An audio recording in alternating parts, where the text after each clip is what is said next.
தஹஜ்ஜுடைய தொழுகை எப்ப தொழுகிறது, அதோடைய நேரம் என்ன அப்படின்னு சொல்லி கேக்குறாங்க. பொதுவா இந்த நேரம் இருக்குல்ல, 12 மணி 1 மணி 3 மணி 4 மணி இப்படிலாம் சொல்றதெல்லாம் நம்முடைய இந்த காலத்துலதான் இந்த டைமிங்லாம். ரசூலுல்லாஹ்வுடைய காலத்துல நேரம் எல்லாம் குறிப்பிடப்படல.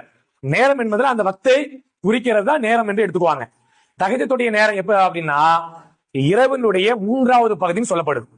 3வது பகுதி. இப்ப உதாரணத்துக்கு 6 மணிக்கு மகரிப் வருது. மகரிப் பிறந்தோடனே இரவு வந்துடும். 6 மணிக்கு மகரிப். ஃபஜ்ர் ஒரு 6 மணிக்கு முடியுதுன்னு வைங்களேன். 6ல இருந்து 6 மணி வரைக்கும் எத்தனை மணி நேரம் ஆகுது? 12 மணி நேரம் ஆகுமா?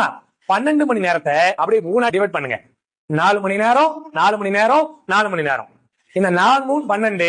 அப்ப தஹஜ்ஜுடைய நேரம் கரெக்டா அப்படி பாத்தீங்கன்னா 8 மணி நேரத்துக்கு பிறகு நீங்க தஹஜ்ஜுடைய நேரத்துக்கு வந்துட்டீங்க.